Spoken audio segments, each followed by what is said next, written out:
Eh ben, c'est parti. Donc bonjour à tous, bienvenue pour cette mensuelle de l'Observatoire. L'idée, c'est de vous présenter le nouvel inventaire, à la fois sur les évolutions méthodologiques par rapport à l'inventaire, à l'édition 2024, et puis les principaux résultats.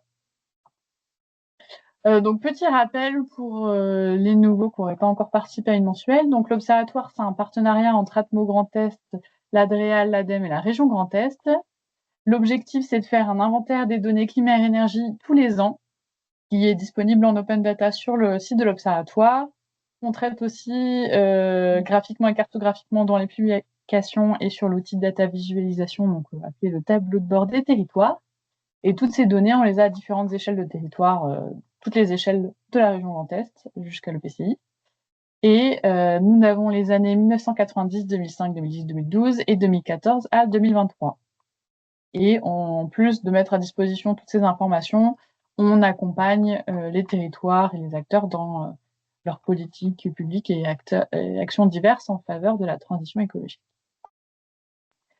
Donc, concernant cet inventaire V 2025, donc on a publié les données sur l'Open Data le 4 juillet. On a mis à jour les données le 28 août, donc pour ceux qui auraient déjà fait leurs extractions, n'hésitez pas à la refaire puisqu'on a eu une petite évolution, notamment sur le secteur de l'agriculture. On a mis à jour les publications, donc par publication j'entends les chiffres clés en un clin d'œil, les portraits de factures énergétiques et les diagrammes de flux. Et on a mis au jour aussi le tableau de bord en septembre. Et le reste des publications, notamment les notes d'évolution, le guide méthodo et l'atlas sectoriel, viendront prochainement. Et donc cette année, on a sorti l'année 2023 et on a fait le recalcul de tout l'historique pour utiliser la même méthodologie. Donc voilà, n'hésitez pas à retélécharger tout l'historique aussi pour pas avoir de différence méthodologique entre plusieurs années. Donc c'est parti pour les principales évolutions méthodologiques. Je vais en détailler 3. Voilà, il y en a d'autres, mais qui sont plus minimes.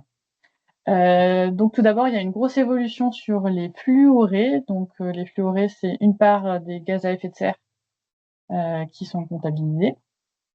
Donc les méthodologies de calcul ont fortement changé entre la V 2024 et la V 2025, notamment parce qu'on a ajouté plusieurs déclarations d'industriels qu'on n'avait pas avant. Et on a aussi utilisé l'évolution méthodologique de l'inventaire du CITEPA, inventaire national. Et notamment, c'est les clés de répartition de ces émissions qui ont changé pour être plus pertinentes pour chaque secteur.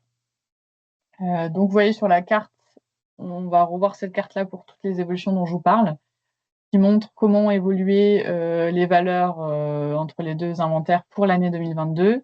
Donc, il y a plusieurs EPCI. Bon, il y a peu d'évolution globale, mais il y a certains EPCI en orange qui ont bien diminué et en bleu qui ont quand même pas mal augmenté, entre 10 et 50% sur ces émissions fluorées.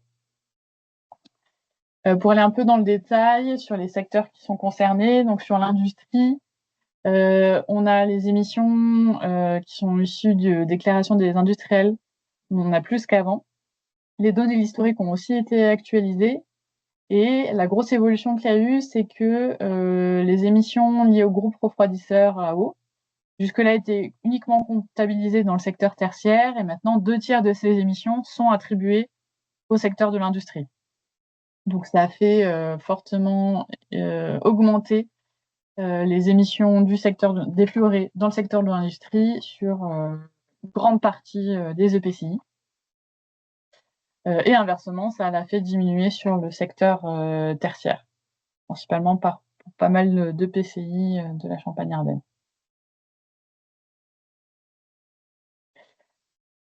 Tout ce que je vous dis sera retransmis dans la note d'évolution, donc vous pourrez avoir le détail après.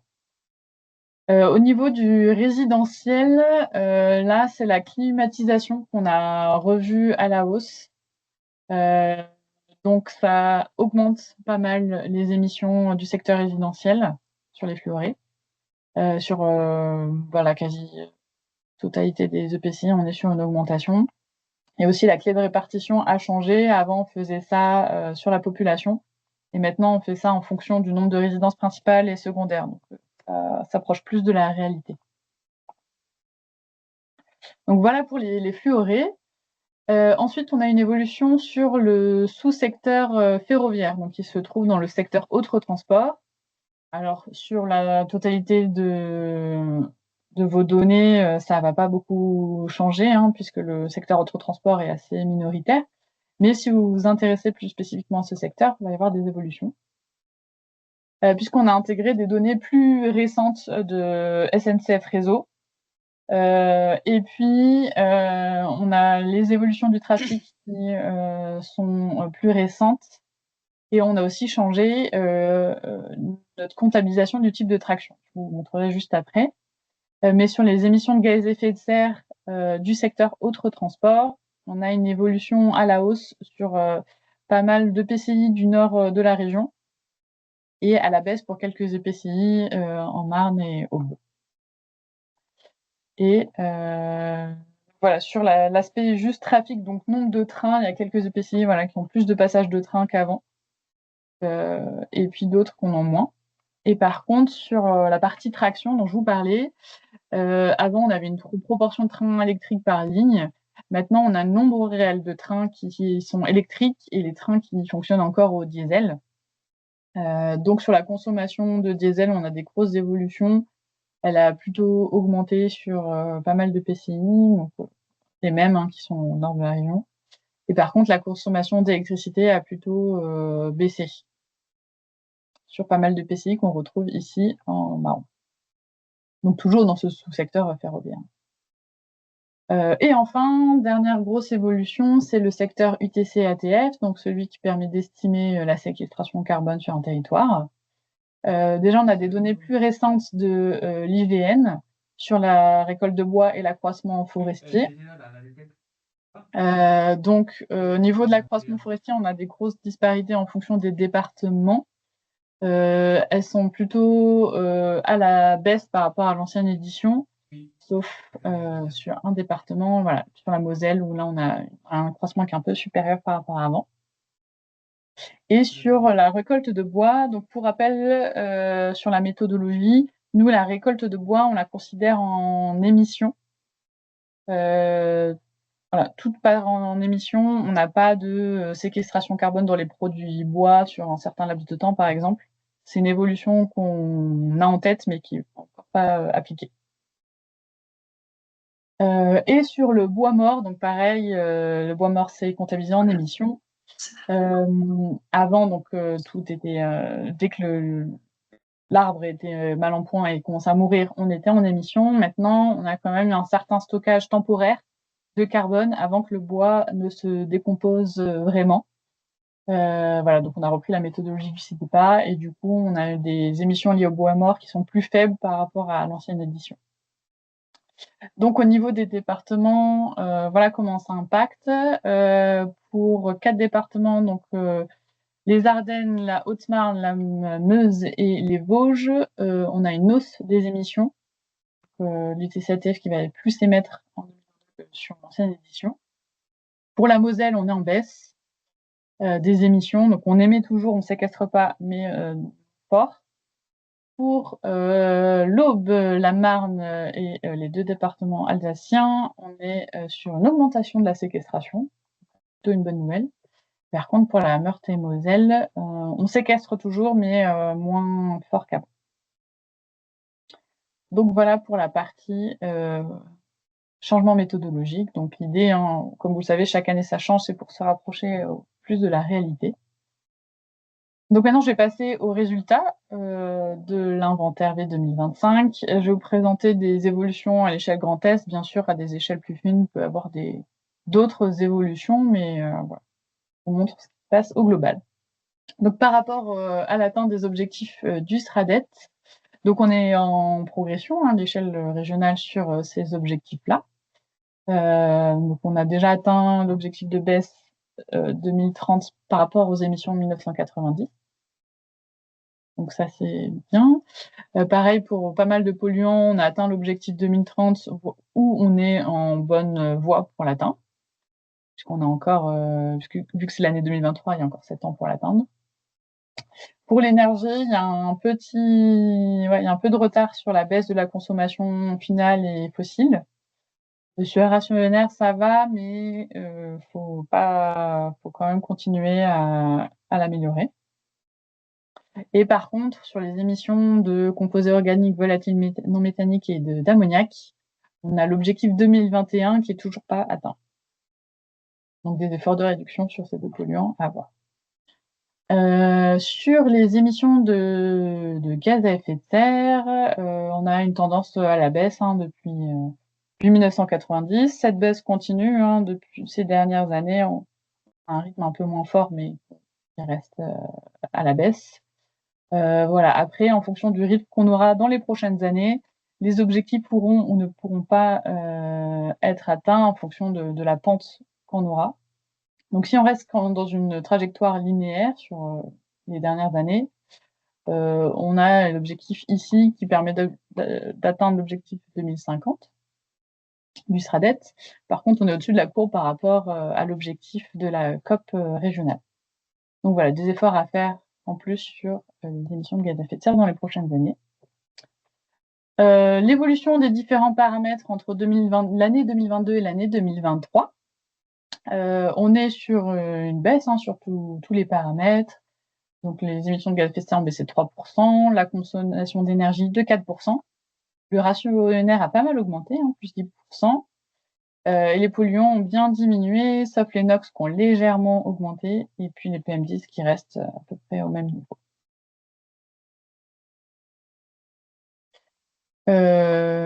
Petit zoom sur les composés organiques volatiles non méthaniques qui sont principalement émis par le résidentiel, l'agriculture et l'industrie. Au niveau du résidentiel, c'est les chaudières et les appareils au bois et l'utilisation de solvants qui sont les sources de ces émissions. Pour l'agriculture, c'est tout ce qui va être déjection animale et engrais organiques. Et sur l'industrie, c'est les procédés industriels, notamment tout ce qui va être utilisation de solvants. Voilà pour le petit zoom sur les composés organiques volatiles. Sur la baisse de la consommation, donc je vous présente le graphe de la rigueur climatique. Donc ça permet de voir comment évoluent les températures moyennes d'une année à l'autre. Et donc on voit qu'en 2023, on a les températures qui sont à peu près au même niveau qu'en 2022. Donc si on a une baisse de la consommation d'énergie, ce n'est pas lié à une année qui serait plus froide.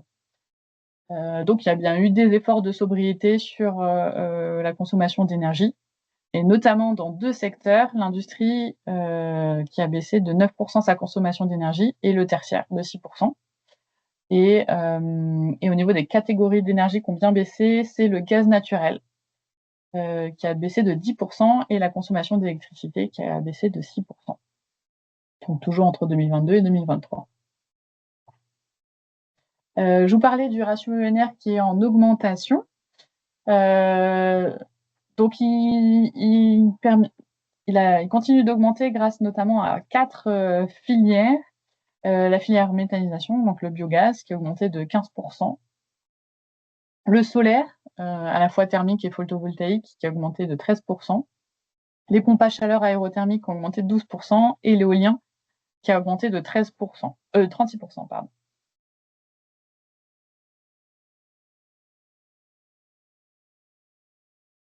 Et pour finir, on parlait tout à l'heure de l'évolution du secteur UTCATF, donc je fais un zoom dessus. Donc depuis 2021, on est en émission à l'échelle du Grand Est sur ce secteur-là, on ne séquestre plus. Et ces émissions ont encore un petit peu augmenté en 2023 par rapport en 2022.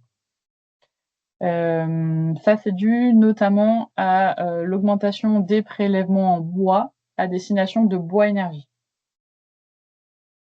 Parce que sur les prélèvements de bois, on a aussi du bois qui va en industrie ou en construction. Ceux-là ont un peu baissé, mais c'est vraiment le flux qui va vers le Bois Énergie qui a augmenté entre ces 2 années. Donc pour rappel, tout ce qui est prélèvement en bois est comptabilisé en émissions. Donc c'est ce qu'on voit ici sur le graphe de droite, les 17 000 kilotonnes de CO2 qui sont émises par la récolte de bois. Il y a le bois mort, hein, comme je vous l'ai dit, qui émet. Donc là, on a une baisse entre 2022 et 2023 sur le bois mort. Et on a une baisse aussi légère de l'accroissement forestier, qui fait qu'au total, on est plutôt sur une augmentation des émissions. On calcule aussi, comme vous le savez, le changement d'affectation des sols, qui reste minime par rapport à tout ce qui va concerner la forêt.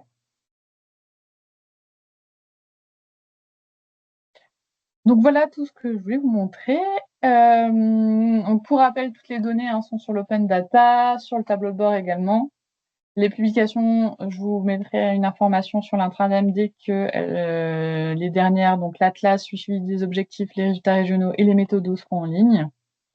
Et puis, suite à cette mensuelle, je vous enverrai le PowerPoint et je mettrai le replay sur notre chaîne YouTube. Et faites pas attention à la dernière partie, puisque ce programme n'est plus d'actualité. Voilà, je vous remercie pour votre attention et je vais voir s'il y a des questions. Alors, je vois qu'il y a une question dans le chat. Les forêts du Grand Est restent un puits de carbone si on ne tient pas compte des émissions du bois énergie. J'avais entendu constater le contraire sur les données 2022. Alors, effectivement, si on enlève les émissions liées à la récolte, on est sur une séquestration au niveau de la forêt. Après, nous, on considère que le bois, notamment qui est peint en bois énergie, tout ce qui est le carbone qui a été stocké est réémis. C'est pour ça qu'on le met dans le bilan.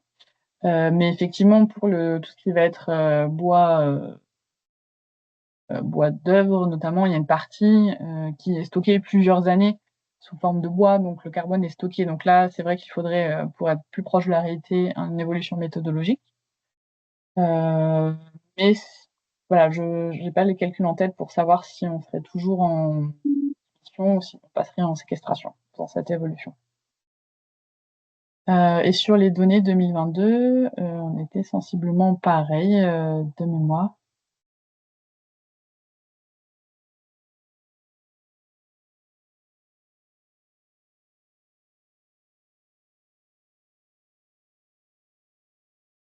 Voilà. Est-ce qu'il y avait d'autres questions? Est-ce que je réponds bien à la question qui a été posée? N'hésitez pas à prendre la parole. Ah, c'est moi qui ai posé la question, Virginie d'Alsace du Nord. En fait, j'avais vu passer une publication, maintenant je ne sais plus quelle source, mais il me semblait qu'effectivement, quand j'ai téléchargé la séquestration carbone sur notre territoire en 2022, que du coup, les forêts du Grand Est n'étaient plus un puits de carbone, mais était émetteur en raison notamment du changement climatique, de l'augmentation du bois mort et cetera. Du coup, Mmh. j'arrive pas à comprendre si, parce que là, du coup, ce qui vient en positif par rapport à la récolte, c'est quand on utilise de l'énergie, quand on brûle le bois, ou c'est juste le fait de l'enlever qui fait que ça émet? Enfin, Nous, dans notre méthodologie actuelle, c'est tout ce qu'on va prélever qui est considéré comme une émission. et c'est recompté dans le bois énergie. Ah oui, non, parce que dans le Et non, bois du coup, c'est pas énergie, on met recompté dans le bois 0. énergie. Mmh.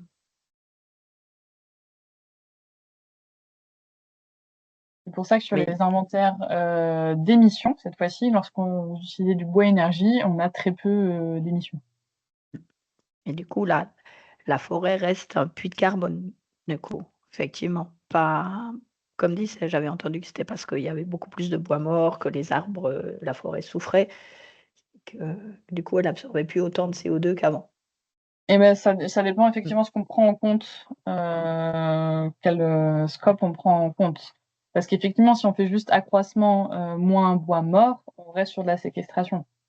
Parce que l'accroissement forestier reste plus important. Mais après, voilà, si on considère que tout ce qui est prélevé n'est pas réémis, oui.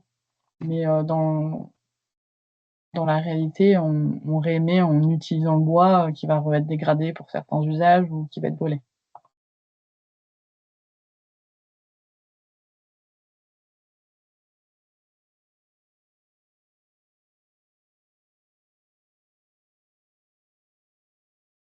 Oui, Michel Zegel? Oui, bonjour. Merci pour cette présentation. J'avais une question à vous poser concernant les émissions naturelles de certains polluants et notamment des particules fines. Il me semble que les données sur les PM intègrent donc également ces émissions naturelles. Est-ce qu'on sait les dissocier, notamment avec des événements climatiques extrêmes? On risque d'avoir aussi une augmentation de ces particules fines. Par exemple, s'il y a des feux de forêt, on va avoir une augmentation. S'il y a des sables du Sahara qui, avec des tempêtes, on en a aussi des PM10. Et du coup, on voit que les PM10 ne sont pas dans une baisse, mais avec du coup un impact moindre sur nos actions parce qu'on là, pour le coup, on n'a pas beaucoup de marge de manœuvre. Donc, comment vous arrivez, vous, dans vos inventaires, à dissocier cette part d'émissions naturelles par rapport aux émissions anthropiques? Oui, alors, les émissions, en naturel sont comptabilisées en hors bilan dans, l'inventaire, de consommation émissions. Donc elles seront pas attribuées à un des secteurs, d'activité puisque justement naturelles. Donc là, elles sont comptabilisées à part. Et sur la méthodologie, alors là, j'avoue que je me suis pas plongée dedans. Je pourrais, regarder et vous répondre par la suite. Mais oui, effectivement, avec l'augmentation, des feux de forêt, on va avoir, plus, d'émissions de particules. D'accord. Donc, quand vous dites hors bilan, ça veut dire que sur les données de l'inventaire, les valeurs que vous d'émissions ne sont Qui sont pas pas comptabilisées, ouais. déduites. D'accord, j'avais Mmh. compris l'inverse. Ok, merci.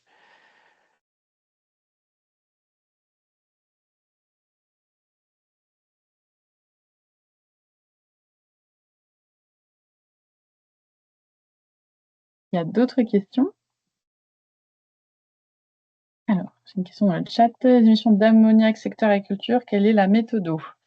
Sur, l'ammoniac, va y avoir, plusieurs choses. C'est pas une modélisation, on va avoir les surfaces agricoles, par type de surface. Est-ce que c'est une prairie? Est-ce que c'est une terre cultivée? Qu'est-ce qui est cultivé dessus?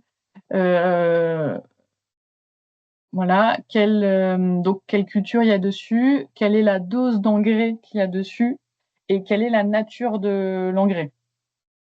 Et en fonction de cette nature d'engrais et de cette quantité, on a un facteur d'émission, de cette part d'azote du coup qui retourne sous forme d'ammoniac, dans l'air.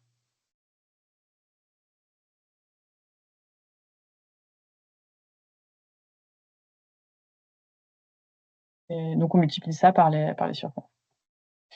Non, effectivement, on n'a pas, des données hyper précises sur, on fait pas la différence entre, les techniques d'épandage. On a un facteur, moyen en fonction de la forme et de la culture sur laquelle c'est.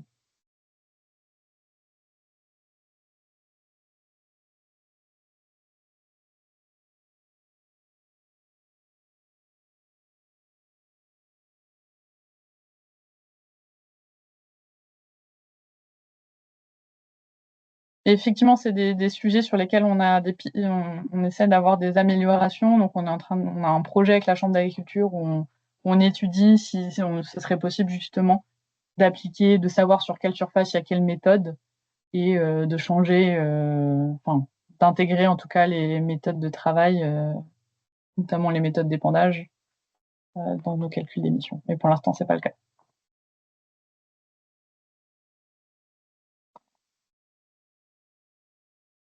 OK, je crois qu'il n'y a pas, d'autres questions.